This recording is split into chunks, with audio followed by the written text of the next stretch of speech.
So my presentation is on analyzing the effects of fasting and induced ferroptosis on breast cancer in Senegal.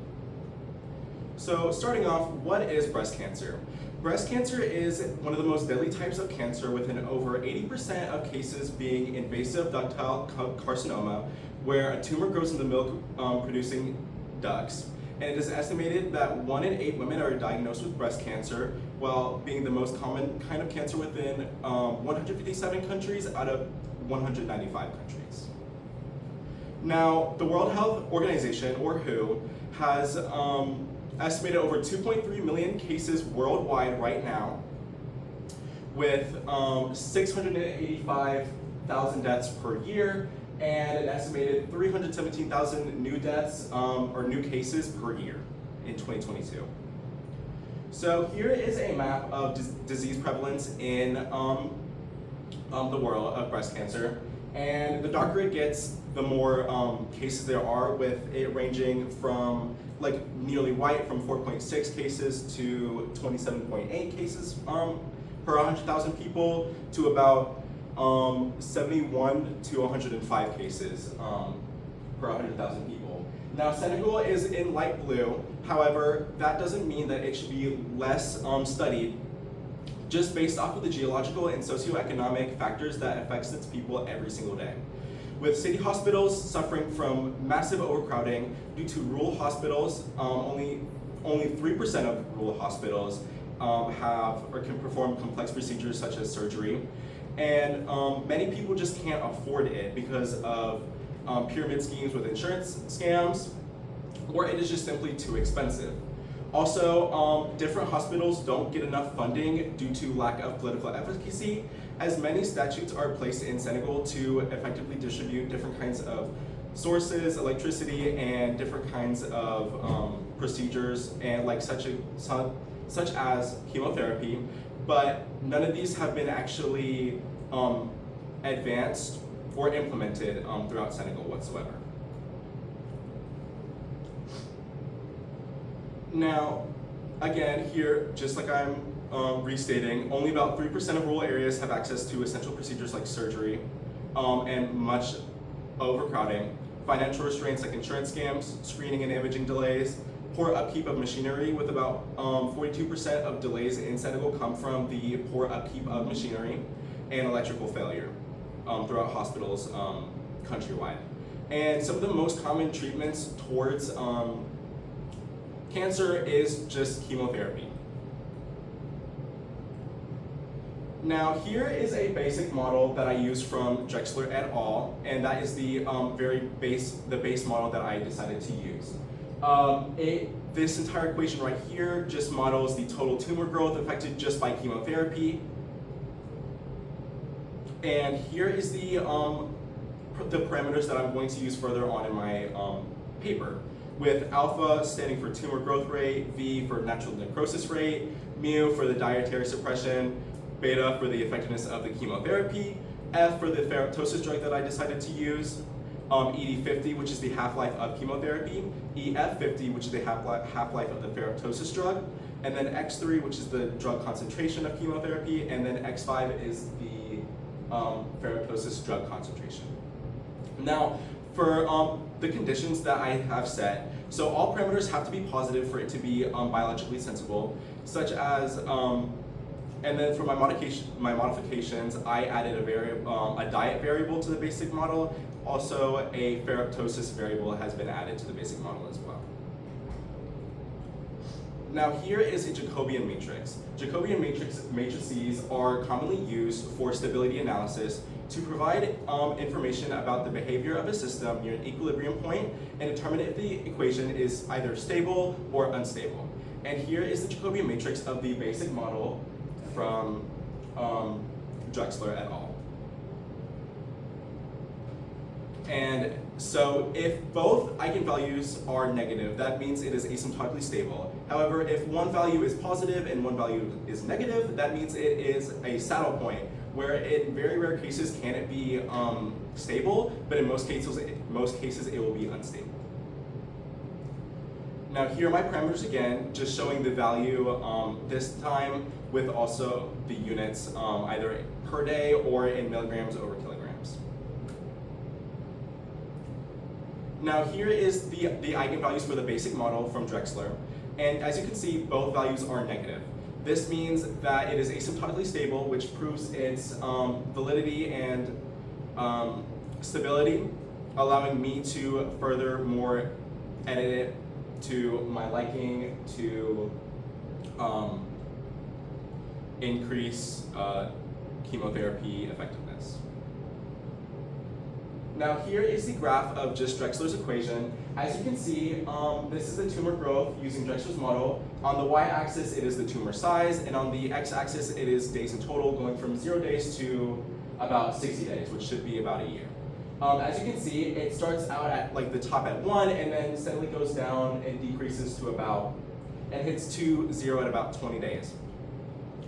Now this shows just how effective just his equation is, and how, just like I said, a baseline for how a difference to my other models will be. Now here are the modified models and what they look like. So on my very right, you see the diet parameter, which is the added mu, or the u with the line on the left side. And then the ferroptosis parameter, which is much easier to see with the added f x5, and it is directly affecting chemotherapy instead of the tumor growth rate, unlike the diet parameter. Right here, we have the Jacobian matrices and what they look like. And just again, the only thing that you really have to look for are just the coefficients, if they're either negative or if they're positive. Now going on for diet stability. So here is the Jacobian matrix up top, just to see it a little bit better. And as you can see for the eigenvalues, both of them are, again, negative, which means it is asymptotically stable and should be able to work in almost any scenario given. And again, here is another graph. This one goes from 0 days to 350, or about 365. And as you can see, it looks very similar to Drexler's model, but however, instead of hitting 0 at about 20-25 days, this one hits like this tumor size 0 at about 15 to 20-ish days.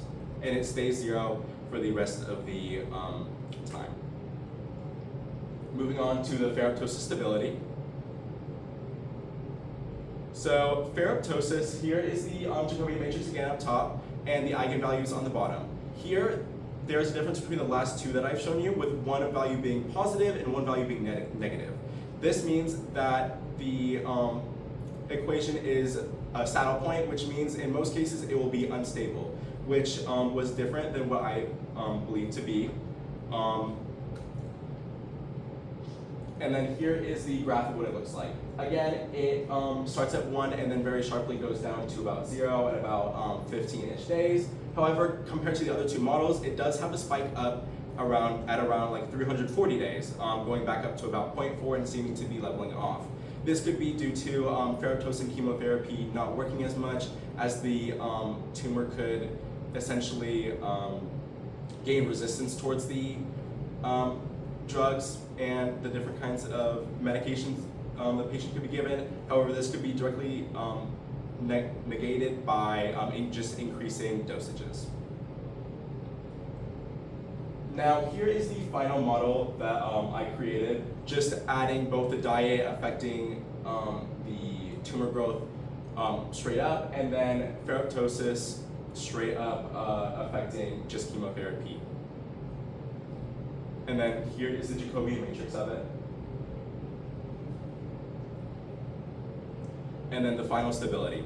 As you can see with the both negative eigenvalues, you can see how it is asymptotically stable no matter what, and in most cases it should work no matter what. Now here is the final model on a graph. As you can see, it starts at 1 just like every other equation, but it has a very sharp going straight down and hitting tumor size 0 at about 5 to 10 days, compared to the 15 to 25 days from the previous 3 models. And unlike the ferroptosis model, it does not spike up at around 330 days. Now, here is a comparison of all four models on a graph. Top left being Drexler's original equation, the top right being the one with diet, the bottom left being the chemotherapy and the ferroptosis, and then the final model outlined in black is just the ferroptosis, the diet, chemotherapy, and ferroptosis model. And you can see just how big of a how drastic of a change the final model has compared to Drexler's original equation. Now, for mathematical proof, to make sure that the equation is at a correct standpoint or just to increase validity, you have to prove both the determinant and the trace. So for the determinant, you just have to set the Jacobian matrix diagonally across from each other and multiply. So you take the top left of the equation or the matrix and multiply it by the bottom right, and then top left by bottom left. And if you get a solid number, or if you get a real number, it is correct. And with trace, it is nearly the same thing, except you do it from across, you do from left right on top, and then left right on bottom. And if you get a whole number, it is also proven true. And when calculated, I got both whole numbers, positive whole numbers for both, proving its validity. So for discussion, I'll be going over the importance of a diet and the importance of ferroptosis overall in my model. So the diet I chose to work with is the fasting mimicking diet, or FMD. It creates a nutrient-scarce environment without starving the patient by consuming foods that don't have many macros or micros, so like lacking carbs, proteins, lipids, all that kind of things, like eating like celery or iceberg lettuce, as they don't have many calories, carbs, or anything much, so it doesn't starve the patient, but it gives, or it decreases the nutrients that the cancer cell or the tumor gets, which produces growth factors like insulin or HER2, which drastically increase the productivity of the growth factor in tumor cells. Now, for the importance of ferroptosis. So, cancer cells have irregular iron metabolisms compared to healthy iron or healthy cells in your body. And so by using something that either increases, a drug that increases or decreases iron in the body, this can directly affect both the tumor cells while also not harming your healthy cells around it. So this could be through increasing iron levels or decreasing iron levels. So a drug that can decrease iron levels could be Aristin or RSL3 by inhibiting key protective mechanisms like glutathione paradox 4 or GPX4, and specifically in ductal carcinoma. And this alters the iron metabolism that's already heavily affected just due from the tumor. And just by decreasing it, causes the a form of apoptosis. And for increasing iron levels, you could use different drugs such as ammonium citrate, which delivers bioavailable iron into the cell.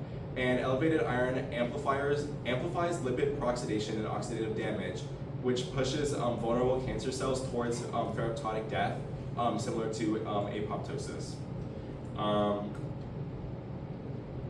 Now, for my conclusion, this has been a model of breast cancer growth in Senegal affected by chemotherapy, chemotherapy and diet, and then chemotherapy, diet, and then finally ferroptosis. And for the diet, a diet must be implemented within this model. As in my previous model, ferroptosis wasn't stable enough by itself in any case, as it made a saddle point, meaning it was unstable in most scenarios, but whenever it was combined with diet, or just diet itself, creates a stable, an asymptotically stable equation, which means it can work at any time. Now, for future research or limitations. So for ferroptosis research, ferroptosis is relatively new with about 10 to 15 years of research, and it being coined relative in like 2012. And it needs much more research and experimentation to be available to the public through, and it must be experimented in an ethical way, as ethics, this can grow out of control, causing unsafety to many patients worldwide, creating many more deaths than needed. And moving on to diet. Diet is a very affordable way to decrease growth of cancer, as it's just limiting your food intake. And with the FMD, or the fasting mimicking diet, all you need is it's only for a few days, up to about 3 to 7 days, and then you go on an intermediate period from about the next 14 to 21 days. And if you just repeat it constantly, it should effectively decrease the tumor growth. And then for my limitation, math is completely theoretical. So math is an essential stepping stone to healthcare, but there's too many factors to compute. As with Senegal, or just worldwide, there could be different kinds of factors such as urban versus rural, with different kinds of geological factors such as increased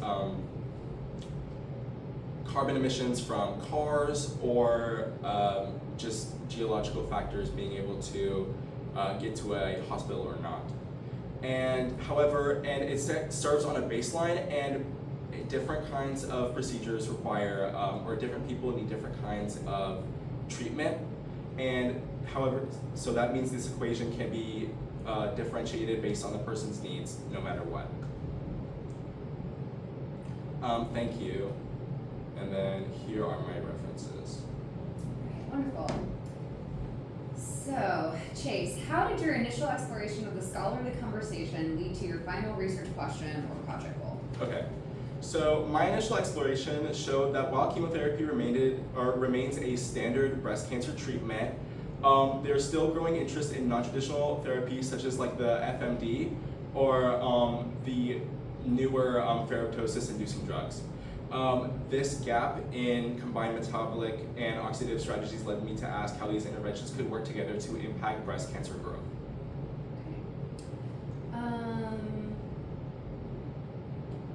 What are the real-world implications or consequences related to your findings? So my findings suggest that combining ferroptosis-inducing drugs with the FMD may reduce the needing, or the bigger need for the high-dose chemotherapy, which could lead to less toxic and more personalized treatment options for patients with certain types of breast cancer. And if you could revisit your research process, what would you do differently and why? So I would like to introduce biological data sets earlier in the process to help validate my models better, or parameters more accurately. And this would have grounded the project more deeply in real-world outcomes and made the simulation more reliable. Okay. Thank you very much.